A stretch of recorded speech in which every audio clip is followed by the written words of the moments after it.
ग्रंथाची निर्मिती केली, त्यांचं चरित्र कळणं हे फार गरजेचं आहे। त्यांचा अधिकार, त्यांनी केलेली साधना समाज उगच कोणालाही डोक्यावर घेत नाही। कोणाला वाटतं आपली पूजा होऊ नये, कोणाला वाटतं आपल्या पाया पडू नये, कोणाला वाटतं लोकांनी आपल्याला चांगलं म्हणू नये, सगळ्याला वाटतं। उलट धडपडत त्याच्यासाठी, प्रतिष्ठेसाठी, मानासाठी। काहींना राग येतो, मला मान द्याला नाही। लोक फुकट कोणी कोणाला मान देत नाही। मान सन्मान देण्यासाठी आपलं वागणं, आपलं जगणं, आपलं कर्तृत्व चांगलं लागतं। लोकांचं चांगलं झाल्यावर आपल्याला आनंद झाला की असं समजायचं आपण परमार्थामध्ये सध्या आपली वाटचाल चांगली चालू आहे। शेजारच्याला कापूस जास्त झाला की आपल्या पोटात दुखायला लागलं की आपण असं समजावं आपल्याला अजून 7-8 महिने भजन करावं लागतं, अजून 10-5 वर्षे पंढरपूरच्या वाऱ्या कराव्या लागतात। आता लोक आपण वाऱ्या केल्या त्या आपल्या वाऱ्या सगळ्या वाऱ्यावर गेल्या।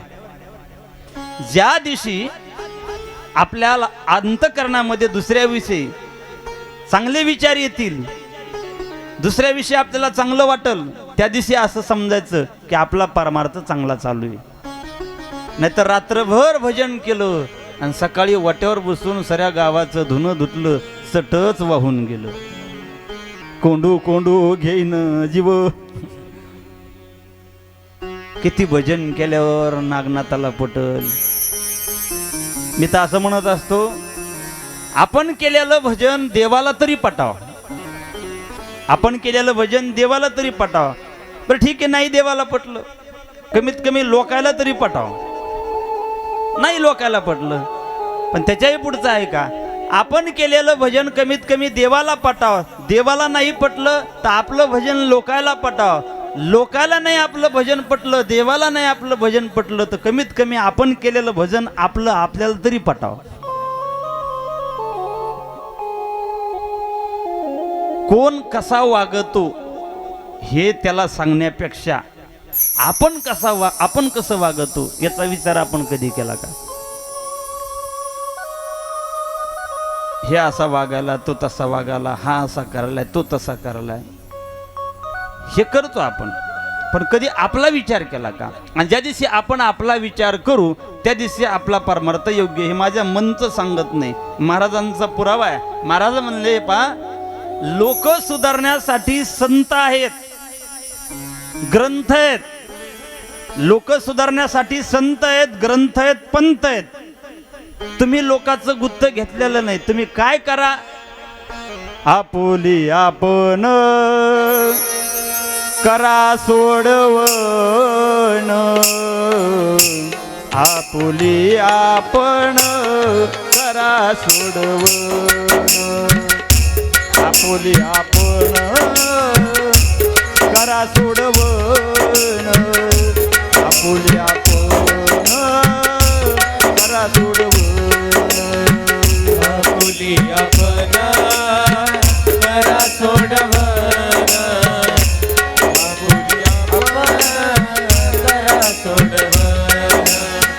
आपुली आपण करा सोडवण, आपुली आपण करा सोडवण, संसार बंधन तोडावेगी, संसार बंधन तोडावेगी, आपुली आपण करा सोडवण, आपुली आपण करा सोडवण, आपुली आपण करा सोडवण, आपुली आपण करा सोडवण,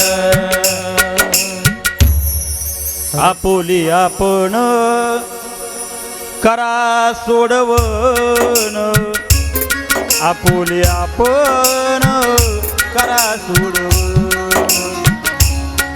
दुसऱ्याचं उन्ह धुणं काढण्यापेक्षा संसार बंधन तोडावेगी, एकमेकाला बोलून, एकमेकाचे मन नाराज करून काय मिळणार आहे? हे पहा, बोलून काय होत असतं, बोलून जवळचे माणसं लांब जातात, बोलून जवळचे माणसं लांब जातात. तुम्ही अजूनही पहा, आतापर्यंत पैशाची जर गरज पडली तर पैसे व्याजाने भेटू शकतात. पैशाची गरज जर पडली तर पैसे व्याजाने भेटू शकतात, पण माणसाची गरज पडल्यावर माणसं व्याजाने भेटण्याची अजून सुविधा मिळाली नाही. म्हणून जवळचे माणसं जपा, नातं जपा, बोलून कोणाचं मन दुखू नका. मनुष्य बोलून मोकळा होतो, पण जगाचा विचार करण्यापेक्षा आपण आपली सुटका का करत नाहीत? आपोली आपण करा सोडवण.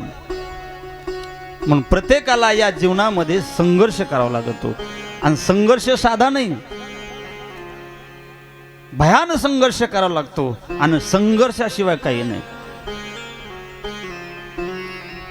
देवळामध्ये गेल्याच्या नंतर एखादा मूर्ती दिसते आपल्याला, मूर्ती एकाच खाणीमधले दगड आहेत, एकाच खाणीमधले दगड आहेत, पण सगळ्यात दगडाचा देव तयार होत नाही.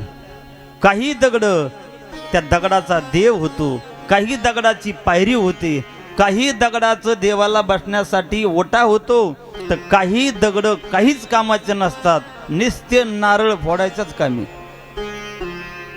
काही दगडाचं काहीच नाही, नित्य नारळ फोडायच्या कामी असतात. तो पायरीचा दगड होता, त्या मंदिरातल्या त्या मूर्तीला विचारू लागला, तोही दगड आहे, हाही दगड आहे. तो सांगत होता, का रे, आपण दोघं एकाच खाणीत जन्माला आलो, एका खाणीत जन्माला आलो म्हणजे एकाच आईचे लेकर, एकाच खानदानीतले.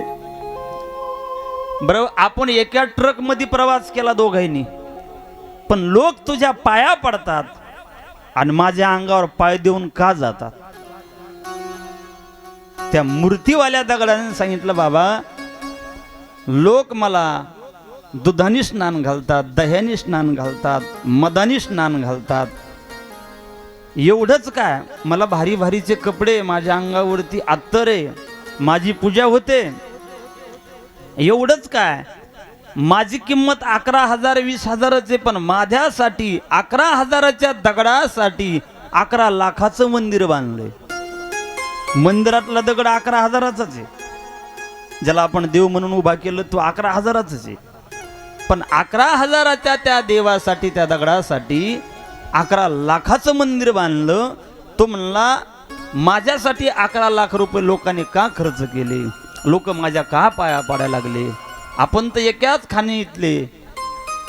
पण झालं असं, तुला सुद्धा हातात घेतलं होतं त्या मूर्तिकाराने, मूर्ती घडवणाऱ्याने तुला हातात घेतलं, पण ज्यावेळेस छन्नी आणि हातोडा या दोघांचे घाव चालू झाले, त्यावेळेस तू दम धरला नाही, तू तग धरली नाही, तू चीर पडलीस, तुझ्या अंगाला चीर पडली. पण ज्यावेळेस माझी बारी आली, त्यावेळेस मात्र मी दम धरली. तो माझ्या अंगावर बसायचा, छन्नीने हातोडीने माझ्या अंगावरती वार करायचा. त्यांनी मला मारत मारत मारत मला हात तयार केले, मला पाय तयार केले, मला डोळे तयार केले, नाक, तोंड, होठ, मुकुट, सगळं काही त्यांनी मला घडवता घडवता घडवता मी कधी उन्हात राहिलो, कधी पावसात राहिलो, गारा वारा ऊन पाऊस सगळं सहन केलं मी. आणि नंतर मूर्ती म्हणून तयार झालो, आणि त्यानंतर लोकांनी विकत घेतलं, प्राणप्रतिष्ठा केली, आणि मग देव म्हणून माझा अभिषेक केला, माझ्या पाया पडू लागले. पण आता तुला दिसायला लागले माझ्या पाया पडताना, पण त्यावेळेसचा माझा त्रास दिसला का तुला? नाही. आणि तू जर त्रास सहन केला असता तर तुझ्या सुद्धा लोक पाया पडले असते, कदाचित तुझ्या जागेवर मी राहिलो असतो. म्हणून देव म्हणून घ्यायचा असेल, मोठं व्हायचं असेल, लोकांनी आपल्याला किंमत द्यावी असं वाटत असेल, लोकांनी आपली पूजा करावी असं वाटत असेल, तर आपल्याला तकलीफ सहन करावं लागेल, त्रास सहन करावा लागेल, कोणी निंदा केली ती बी सहन करावं लागेल. कारण चांगल्या माणसाला विरोधक असतात आणि चांगल्या रस्त्याला गतिरोधक असतात. चांगल्या रस्ता लागला की समजायचं गतिरोधक येणार, आणि चांगलं वागायला लागले की समजायचं विरोध करायला कोण ना कोणतरी येणार. जोपर्यंत विरोध लोक करत नाही तोपर्यंत असं समजायचं की आपला रस्ता चुकलेला आहे. विरोध चालू झाला की आपला रस्ता बरोबर आहे. मग तो संसारातला असो किंवा परमार्थातला असो. या बाबाजी आप्पा कुठे? बालू आप्पा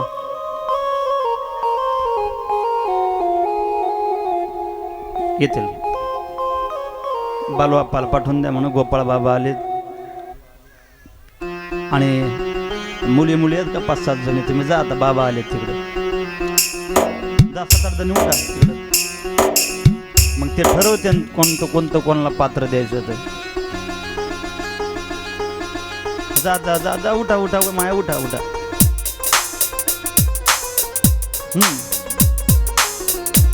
इकडे आले इकडे.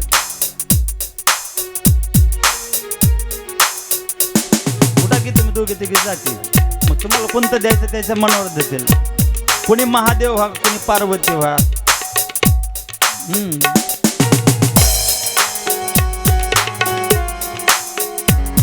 देवाचं रूप घ्यायचं आपल्याला, आहे का नाही? दुसरं काय नाही. प्रभू रामचंद्र भगवान माऊली ज्ञानेश्वर महाराज की, नागनाथ भगवान की जय. ज्यांनी या ग्रंथाची रचना केली ते गोस्वामी तुलसीदासजी. अगोदर तुलसीदास नंतर गोस्वामी ही पदवी मिळाली. पण ह्या पदवीस पर्यंत येण्यासाठी किती संघर्ष करावा लागला. गोस्वामी तुलसीदासजीचा जन्म सांगितला संवत 1554 कालिंदी के तीर श्रावण शुक्ल सप्तमी तुलसी धर्यो शरीर. श्रावण महिन्यात शुक्ल सप्तमी त्या दिवशी या पृथ्वी तलावर त्यांचा जन्म झाला. आणि निर्याण काळ श्रावण महिनाच आणि सप्तमी. संवत 1680 काशी घाट के तीर श्रावण शुक्ल सप्तमी तुलसी तेजो शरीर. काशी घाट, जन्म कालिंदी के तीर आणि शरीर त्यागलं काशी घाटावरती. काल मी सांगितलं जन्म झाला लेकराचा, पण जन्म झाल्याच्या नंतर आई मरण पावली. आई मरण पावल्याच्या नंतर दाई ज्या वेळेस तुलसीदासजीच्या वडिलाला सांगण्यासाठी आली, मुलाचा जन्म झाला पण मुलाची आई मरण पावली.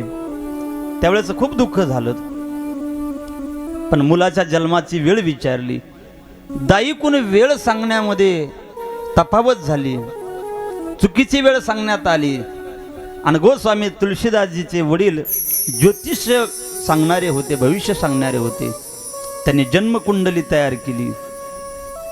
त्या जन्मकुंडलीमध्ये ज्यावेळेस पाहिलं त्यावेळेस लक्षात आलं की दाईनी जो वेळ सांगितला त्यावेळे मुलगा जन्माला आला.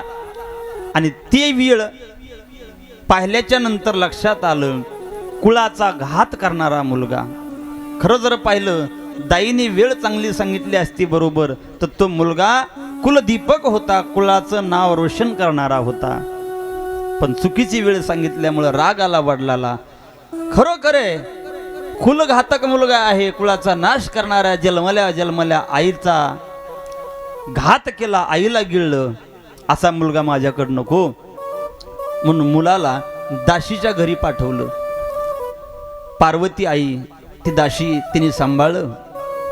गल्लोगल्लीमध्ये भीक मागावी त्या लेकराने. आणि भीक मागता मागता गाणं म्हणावं. सुंदर आवाज होता, गोड आवाज होता, म्हणून भीकही भरपूर यायची. पण गल्लीतल्या लहान लहान लेकराने हातातून ते हिसकून घ्यायचं. त्या लेकराने रडायचं. पार्वती आईला सांगितलं, आई लोक मला भीक भरपूर देतात पण लहान लहान लेकरं मला मारतात, माझ्याकडून हिसकून घेतात, काय करू. आईने सांगितलं, बाळा इथं संस्कार नावाची वस्तू कोणाकडेच नाही. तू इथं राहू नको, तो मुलगा तिथून काशीला आला, बनारसला गेला. पाहता पाहता त्या बनारसमध्ये हनुमंतरायाचं मंदिर होतं आणि त्या मंदिराच्या बाहेर त्या मुलाने भीक मागावी. माकडासाठी आणलेले फुटाणे त्या माकडाच्या हातातून हिसकून घ्यावे, काही माकडाच्या तोंडातून पडलेले खाली आणि काही खाली पडलेले जमा करावे आणि त्याच्यावर आपलं पोट भरावं. एका महात्म्याची पर्णकुटिका होती. तिथं साफसफाई करावी, स्वच्छता करावी. चातुर्मास झाल्याच्या नंतर महाराज त्या ठिकाणी आले. संत नर हरिदास त्यांनी त्या लेकराला पाहिलं. विद्वान लेकरू होणारे, जगाचं कल्याण करणारे आणि या मुलाच्या हाताने बरेचसं काम चांगलं होणारे. साधूची नजर होती. मुलगा साधूच्या सानिध्यामध्ये काही मिळवण्याच्या दृष्टीने आला नव्हता, सहजासहजी आला होता. पण साधूने हातात धरलं, त्या मुलाच्या मस्तकावरती हात ठेवला आणि त्या मुलाला सांगितलं, बाळा तू आता हरिद्वार, काशी या ठिकाणी विद्यादान करण्यासाठी जा, ज्ञान संपादन कर. कारण जग ज्याच्याजवळ ज्ञान आहे का त्याला नमस्कार केल्याशिवाय राहत नाही. ज्ञानवान व्यक्तीची सर्वत्र पूजा होते. आमदार असेल, खासदार असेल, त्याचा आमदाराला तालुक्यापुरतच मानतात, खासदाराला जिल्ह्यापुरतच मानतात. पण विद्वान माणसाला संपूर्ण जगात मान आहे. स्वदेशो पूज्यते राजा, विद्वान सर्वत्र पूज्यते. विद्वान हो. तो मुलगा शिकला. त्या मुलाचं नाव ठेवण्यात आलं तुलसीदास. तो मुलगा आल्याच्या नंतर बाबांजीच्या कृपा आशीर्वादाने त्या मुलाने पहिल्या एका ग्रंथाची रचना केली. त्या ग्रंथाचं नाव आहे हनुमान चालीसा. हनुमंतरायाचं स्तवन त्यामध्ये केलं, जे आपल्याही कामाचं आहे. त्या हनुमान चालीसेचा पाठ असा सांगितला, जो कोणी व्यक्ती हनुमान चालीसा 7 वेळेस वाचतो, जो शतबार पाठ कर कोई, छूटई बंदी महासुख होई. जो यह पडे हनुमान चालीसा, होय सिद्धी साखी गौरीसा. काय होतं हनुमान चालीसा वाचल्याच्या नंतर? संकट से हनुमान छुड़ावे, मन क्रम वचन सब पर राम तपस्वी राजा, दीन के काज सगल मसाया.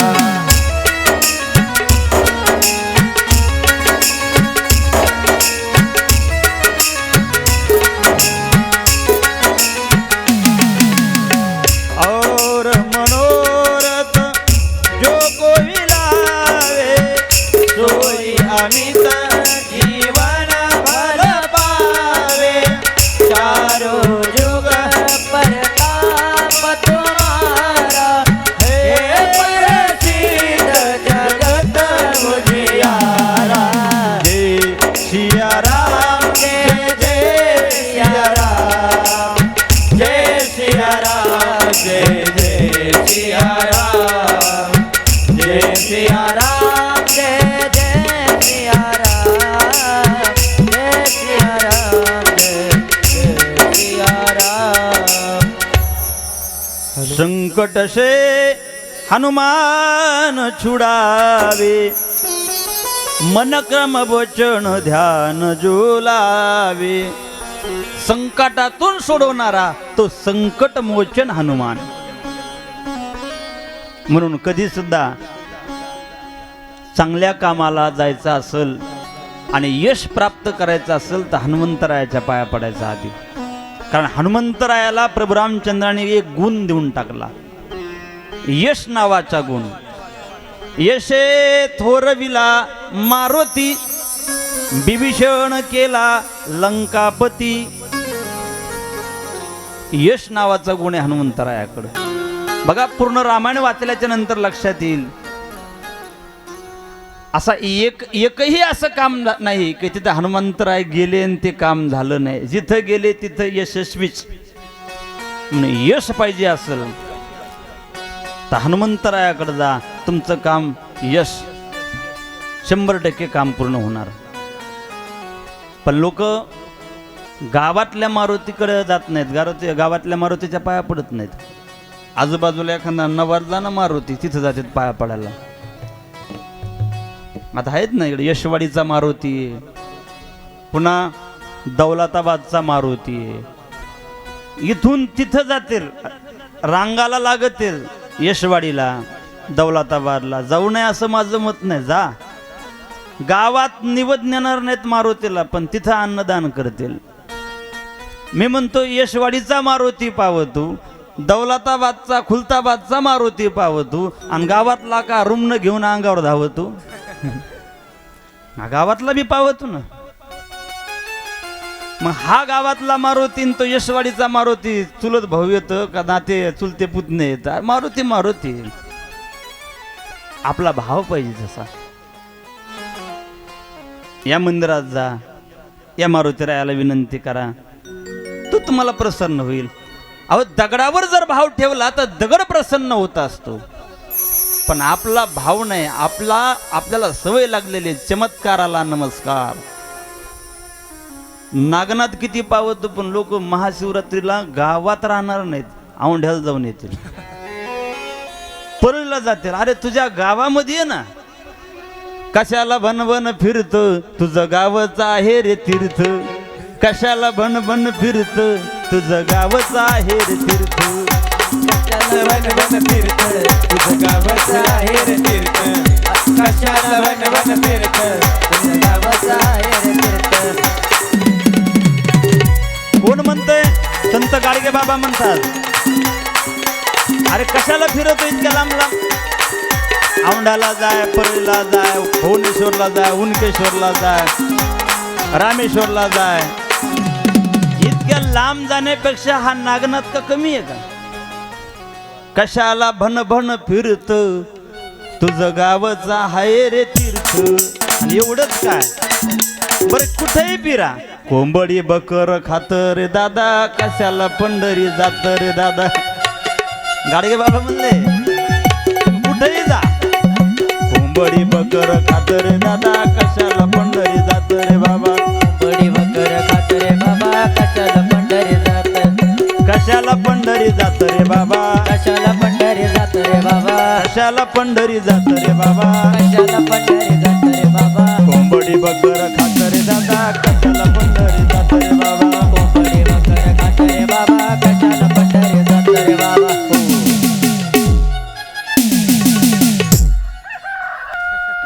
आलं का कोंबड? कोंबडी बकर खात रे दादा, कशाला पंढरी जात रे दादा. कोंबड बकर खातन पंढरपूरला जात. इकडं एवढ्या जीवाची हत्या करतं, तिथं पांडुरंगाला म्हणतं देवा माझ्याकडे बघ. आपण पंढरपूरला जर गेलो, कोंबड बकर खात असतो, तर देव आपलं तोंड सुद्धा पाहणार नाही. सगळ्याला सांगन याचं तोंड पाहू नका, याच्या एवढा पापी जगात दुसरा कोणी नाही. गाडगे बाबाने आपल्या स्पष्ट भाषेत सांगितले, कोंबडी बकर खात रे दादा, कशाला पंढरीला जाता रे दादा. एवढंच काय, कशाला भणभण फिरत, तुझं गावच आहे की तीर्थ. एवढं मोठं नागनाथाचं देवस्थान सोडायचं, एवढं मोठं उत्तरेश्वराचं देवस्थान सोडायचं, एवढं हनुमंतरायाचं देवस्थान सोडायचं. संत सेवालाल महाराज आहे, जगदंबा माता आहे, भगवान पांडुरंगाचं मंदिर आहे. आपल्या गावात काय कमी एवढं सांगा. परिसरात असं गाव नाही, परिसरात असं गाव नाही. पण झालंय काय, ज्याच्या गावात गंगा त्याच्या गुडघ्याला सांगा. आपल्याला आपल्या गावाची किंमत वाटत नाही, आपल्या देवाची किंमत वाटत नसते. बाहेरून लोक येतात, दर्शनाला लागतात, आणि गावातला कुठे ते म्हणलं गेला उधळला औंढ्याला.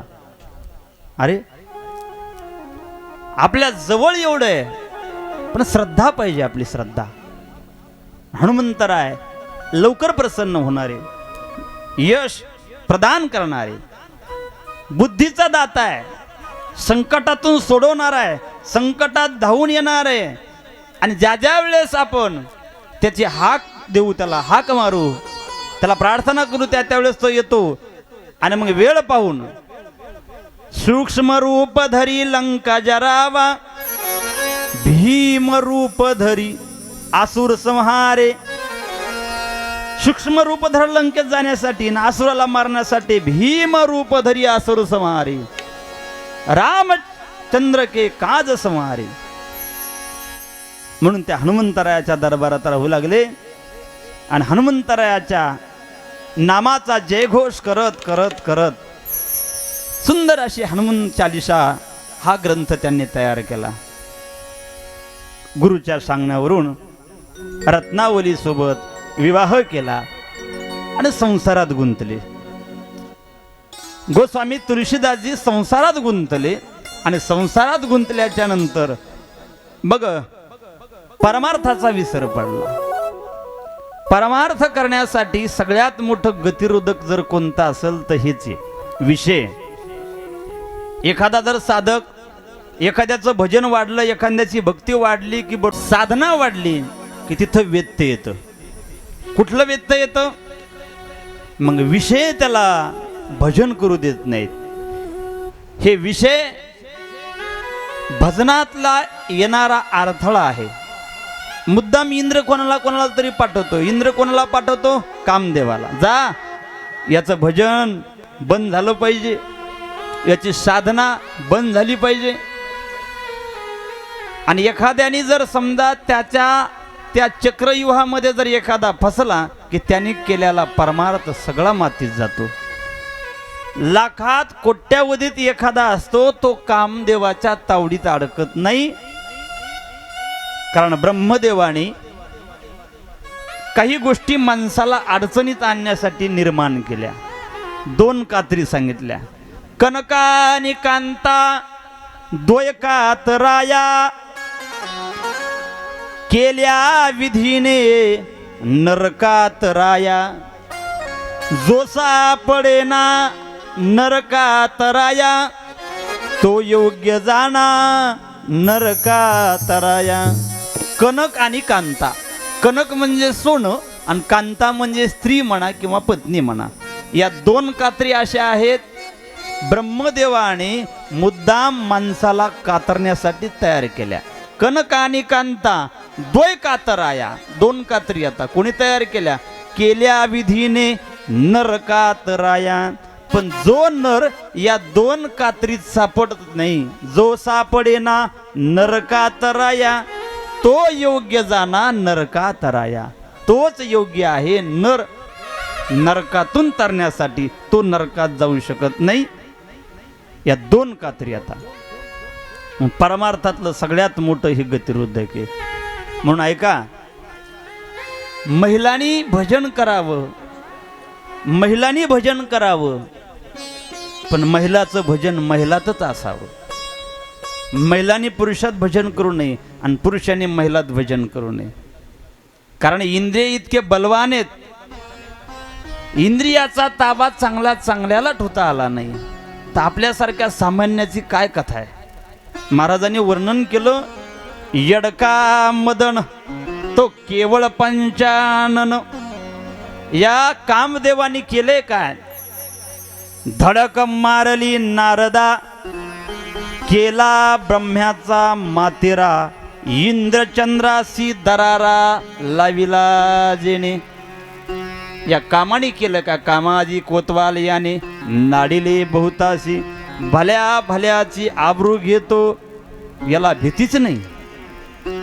मग कामाचे निगाये ब्रह्मकन्येशी धरू जाय. कामाचा परिणाम आहे जगाला निर्माण करणारा. ज्या ब्रह्मदेवानी किती सुंदर रचना केली या सृष्टीची. एकासारखा एक माणूस नाही, एकासारखा एक माणूस नाही. बघा, आहे का हातनूरमध्ये डबल रोल एखादा? नाही. डबल रोल जरी करता असला, आवळे जावळे जरी करता असले तर आवाजात फरक असल, चलण्यात फरक असल, गुणात फरक असल, बोलण्यात फरक असल, पाहण्यात फरक असल, शिक्षणात फरक असल. ब्रह्मदेवाने एवढे विचित्र माणसं निर्माण केले. मग एवढ्या मोठ्या विधात्याचं मंदिर असायला पाहिजे का नाही? असायला पाहिजे मंदिर, पण ब्रह्मदेवाचं मंदिर नाही. एकाच जागेवर आहे पहा. जर कोणी गेला असाल त्यांनी पाहिलं असेल, ते बी आपल्या इकडं नाही, पुष्कराजला मंदिर आहे ब्रह्मदेवाचं एकाच जागेवर. का? कारण ब्रह्मदेवाला काम उत्पन्न झाला तर ब्रह्मदेवाने निर्माण केलेली मुलगी तिच्याच पाठीमाग पळू लागली. मग कामाचे निघाई ब्रह्मकन्येशी धरू जाय. अण्णाथ महाराज म्हणतात अशा व्यक्तीला आम्ही मान्यता देत नाहीत. वेदार्थाचा गोवा कन्या अभिलाष वेदे नाही ऐसे सांगितले. काम फार घातक आहे, पण परमार्थ करण्यासाठी तुम्हा आम्हाला नाडवण्यासाठी सुरुवातीला काम येत असतो, आणि जो कामाच्या कचाट्यात सापडला त्याच्या भजनाचं मात्रच झालं. आणि जो कामातून सुटला ना मग त्याचं भजन यशस्वी झालं, तो कधीच अडकणार नाही. पण कामातून सुटण्यासाठी अंतःकरणामध्ये राम लागतो, मग काम जवळ येत नाही. कारण काम जवळ आला की कामातुराम न भयम न लज्जा अशी स्थिती त्या ठिकाणी निर्माण होते. तुलसीदासजी संसारात रमले, पंचविषयाचं सुख भोगलं. शब्द स्पर्श रूप रस गंध या पंचविषयात रमल्याच्या नंतर भजनावर परिणाम झाला, भजन कमी झालं आणि संसारात मन रमलं. एक दिवस पत्नी न सांगता माहेराला गेली. घरी आले पाहिलं तर पत्नी नाही. मग पत्नीचा वियोग सहन होत नाही. पत्नीला भेटण्यासाठी निघाले सासरवाडीला, पण गाराचा पाऊस पडतोय, वारा आहे, मुसळधार पाऊस आहे, विजाचा कडकडाट आहे. गारा पडायला सुरुवात झाली, नदीला पूर आला. पण डोळ्यावरती विषय वासनाची धुंदी होती. विषयाची धुंदी असल्यामुळं नदीतून पलकड जायचं कसं, एक प्रेत वाहत येऊ लागलं. त्या प्रेतावरती बसले. त्यांना वाटलं ही नाव आहे. पहिलं तीराला आले. सासरवाडीतली माहिती होती पत्नी कोण्या रूममध्ये झोपलेली असल. रात्रीची वेळ आहे, कशाला कोणाला जागं करायचं, कशाला कोणाला उठवायचं. वाड्याच्या पाठीमागल्या साईडला आले. खाली काहीतरी दोरीसारखं लोंबलेलं दिसलं, पण ती दोरी नव्हती, अस्सल ओरिजिनल काळा नाग होता. त्या नागाला धरूनच वर आले. पत्नीला उठवलं. पत्नीने पाहिलं अंगावरती कपडे भिजलेले. वर आलात कसे? सांगितलं तूच दावं टाकलं, दोरी टाकली. तिने पाहिलं वीज चमकली. पाहिल्याबरोबर सर्प दिसला. काळजाचं पाणी पाणी झालं. हा सर्प आहे आणि मला भेटण्यासाठी या सर्पाला धरून वरी आला, तरी तुम्हाला कळालं नाही. पण नदीला पूर आला, नदीतून कसा आलात? पाहिलं तर ज्याच्यावर हे बसले होते ते प्रेत होतं. नंतर तिने सांगायला सुरुवात केली, स्वामी जेवढं तुम्ही या मारक्या शरीरावर माझ्या प्रेम केलं, एक ना एक दिवस मी जाणार आहे. हा देह मातीचा आहे. आता हे सौंदर्य दिसायला लागलं, आता हे रूप दिसायला लागलं. पण ऐका, हे रूप हे सौंदर्य शेवटपर्यंत टिकणार नाही. टिकणार आहे का शेवटपर्यंत? तरुणपणी आपण होतो 22 वर्षाचे, त्यावेळेस आपण दिवसातून 4दा आरसा बघत होतो. इथं बसलेल्या म्हाताऱ्याला विचारा, 4 वेळेस आरसा बघत होतो. 4 वेळेस. एकही केस जर थोडा जवळ पुढे आला तर आपण असा वळवायचो. कंगवात 4 वेळेस भवळ्याहून फिरव, कानावून फिरव, इकडून फिरव, तिकडून फिरव, फेऱ्यान लवली लाव, पावडर लाव, कुंकू लाव, बारीक करून करून करून गंध लावायला 22, 24, 25 वर्षापर्यंत. आणि मग 25 वर्षाच्या नंतर 80 वर्ष झाली आणि आरसा हातात घेतला. आपलंच भिव आपल्याला वाटायला लागलं. काय होतास तू, काय झालास तू? 25 वर्ष वय होतं तेव्हा आपण कसं होतो? काळे भोरडोळे, सफरचंदासारखे गाल, डाळिंबाच्या ब्यासारखे फोटो, हरणासारखी नजर, पांढरा शुभ्र असा चेहरा, गोड गोड चेहरा होता. पण 80-70 वर्षाच्या नंतर गालावर पडलेल्या सुरकट्या आपलंच आपल्याला भेव वाटायले. 4-10-5-10 आरसा पाहणारी बाई, 4-10-5-10 आरसा पाहणारा पुरुष आता दिवसातून एकदा सुद्धा आरसा बघत नाही, कारण त्याला पाहायची इच्छा राहिलेली नाही. ते रूपही गेलं, सौंदर्य गेलं, वयही संपलं. मालक, एक ना एक दिवस हे शरीर, याचं सौंदर्य संपणार आहे, या शरीरावर सुरकुट्या पडणार आणि एक दिवस याची माती तयार होणार. मग या मातीवर, या मातीच्या देहावर प्रेम करण्यापेक्षा तुम्ही जर देवावर प्रेम केलं असतं तर देव तुम्हाला मिळाला असता. एवढाच बोध आणि हेच शब्द अंत करणारा लागले. कोणाच्या? तुलसीदासजीच्या. आले होते काम वासना घेऊन, विषय वासना घेऊन, पण पत्नीच्या बोलण्याने अंतकरणाला घाव बसला, पण ते बोलणं त्यांच्या हिताचं ठरलं. पलंगावरती अंग टाकलं पण झोप येणं, या अंगाडावून त्या अंगाडावर. रात्रीची वेळ होती, थोडा विचार केला, मी आतापर्यंत काय केलं आणि हे जीवन का थांबणार आहे का?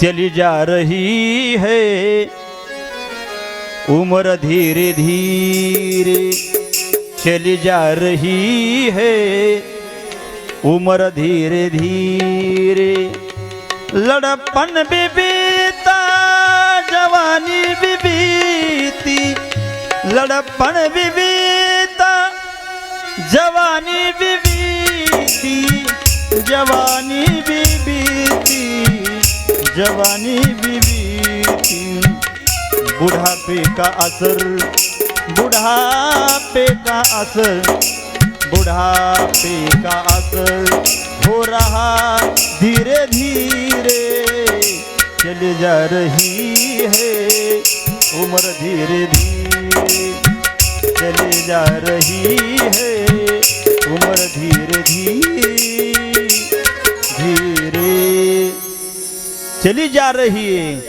उम्र धीरे धीरे. लहानपण गेलं, चली जा रही है उम्र धीरे धीरे. आयुष्य चाललंय, बालपण गेलं, तरुणपण गेलं आणि आता म्हातारपण आलं. आपल्या जीवनामध्ये 3 पण आहेत. पा इकडे माझ्याकडे लक्ष द्या. किती पण आहेत? 3. पहिलं बालपण, दुसरं तरुणपण आणि तिसरं म्हातारपण. चौथं पण आहे का? नाही आहे. बालपण, तरुणपण, म्हातारपण आणि चौथं शेवटला सरपण. पुन्हा आहे का पण? सरपणाशिवाय दुसरं पण नाहीत ना आपल्या जीवनामध्ये. हां, बालपण आहे, तरुणपण आहे, म्हातारपण आहे आणि नाहीच या आयुष्याचा चांगला वापर केला तर मग शेवटी सगळ्याच्या नशिबाला सरपण तर आहेच. विचार करू लागले, झोप येईना आणि मग तिथून निघण्याचा विचार केला. तुलसीदासजी पत्नीला न सांगता घरातून निघून गेले, कायमचंच निघून गेले, पुन्हा घरात वापस आले नाही. 12 वर्ष घरातून बाहेर गेल्याच्या नंतर राहिले आणि सुंदर एका ग्रंथाची रचना केली. त्या ग्रंथाचं नाव रामचरितमानस. इकडे राजा भाऊ नावाचा तुलसीदासजीचा मित्र होता. त्या मित्राच्या सहकार्याने, रत्नावलीने शोध घेत घेत घेत काशीला आले. गोस्वामी तुलसीदासजीने पाहिलं आपली पत्नी आपल्याला भेटण्यासाठी आली. दोघांच्या मधामध्ये पडदा आहे. पत्नीने हात जोडून सांगितलं, स्वामी, मी बोलल्यामुळं तुम्हाला राग आला आणि तुम्ही संसाराचा त्याग केला. माझं बोलणं तुम्हाला लागलं, माझं बोलणं तुम्ही मनावर घेतलं, संसार करणं सोडून दिला. पण हरकत नाही, तुम्ही मला सोडलं पण रामाला धरलं. हरकत नाही, तुम्ही रामाला धरलं ना तर राम सोडू नका. पण माझी एक विनंती आहे तुम्हाला, एक मागणी आहे आणि एक विनंती आहे. विनंती अशी आहे की तुम्ही केलेल्या रामचरितमानस या ग्रंथाची एक प्रत मला द्या. मी सुद्धा वाचल, पारायण करील आणि त्या ग्रंथाच्या रूपाने तुम्ही माझ्याजवळ आहात असा भास मला होईल. आणि माझं एक मागणं आहे तुमच्याकडं, मरणाच्या अगोदर किंवा ज्यावेळेस मी मरणाच्या दारात राहील त्यावेळेस मला एकदा भेट द्या. माझ्या अंतकाळाच्या वेळेस माझ्या जवळ तुम्ही राहा. वचन दिलं. पत्नी निघून आली. रत्नावली बराच काळ लुटला. गोस्वामी तुलसीदासजींना तुलसीचं गोस्वामी हे पद मिळालं. आता लोक गोस्वामी तुलसीदासजी म्हणू लागले. जिकडं तिकडं चर्चा झाली, प्रसिद्धी मिळाली, मान मिळाला, सन्मान मिळाला, पद मिळालं. पण गोस्वामी तुलसीदासजीला पदापेक्षा रामभक्ती महत्वाची होती, पद महत्वाचं नव्हतं. कारण पद मिळालं की मनुष्याला मद निर्माण होतो. मद म्हणजे अहंकार. पदाचा मद वाढतो. भगवत भक्ताला, संताला, साधूला पदाची गरज नसते. वाऱ्या हाती माप चाले सज्जनाचे, कीर्ती मुखे त्यांचे नारायण. त्यांची कीर्ती स्वतः परमार्थ गायत साक्षात भगवान पांडुरंग परमात्मा आपल्या मुखाने वर्णन करत असतो. त्यांना बॅनर, कार्ड, मठ, पाट्या काही करायची गरज नाही. गोस्वामी तुलसीदासजीने फक्त आपल्या राम भजनामध्ये मग्न राहावं, हनुमंतरायासोबत बोलावं, संवाद साधावा. इकडे वय झालं आणि पाहता पाहता हातपाय थकले. रत्नावलीचे तब्येत बिघडली. आता काही दिवसाची पाहुणी आहे. आणि इकडे हनुमंतरायाने तुलसीदासजीला सांगितलं, तुलसीदासजी पत्नीला वचन दिलेले, शेवटची घटका मोजत आहे, तुम्ही जा. आणि गोस्वामी तुलसीदासजी हनुमंतरायाची आज्ञा म्हणून पत्नीला भेटण्यासाठी आले. पत्नीला आनंद वाटला. आपल्या पतीला पाहून साष्टांग नमस्कार केला. उठता येत नव्हतं तरी सुद्धा उठली. चरणवंदना केली, पाद्यपूजा केली आणि पतीच्या मांडीवरती आपली मान ठेवली. आपल्या डोळ्यामध्ये आपल्या मालकाचं रूप साठवलं. माझ्या आयुष्यामध्ये मला आता कशाची कमी नाही, मला कुठल्याही प्रकारची उणीव राहिलेली नाही आणि कुठल्याही प्रकारचं माझं आता मागणं नाही. मला सगळं भरून पावलं. माझी इच्छा होती माझ्या शेवटच्या वेळेला तुम्ही यावं. आज माझी इच्छा तुम्ही पूर्ण केली. असं म्हणत म्हणत आपल्या मालकाचं रूप आपल्या अंतकरणात, आपल्या डोळ्यामध्ये साठवलं आणि त्या ठिकाणी तिने प्राण सोडला. अंत्यविधी झाला. तिथून गोस्वामी तुलसीदासजी पुन्हा गेले आणि जगभरामध्ये रामनामाचा प्रसार करू लागले. आणि पाहता पाहता या समाजामध्ये आपल्यापर्यंत तुलसी रामकथा ही आपल्यापर्यंत आली. कोणी त्याला तुलसी रामकथा म्हणतं, तर कोणी रामचरित मानस म्हणतं. एका स्त्रीने आपल्या संसाराचा विचार केला नाही. जर ती स्त्री गोस्वामी तुलसीदासजींना जर संसारात रमून ठेवलं असतं तर आपल्याला इतका सुंदर ग्रंथ मिळाला नसता.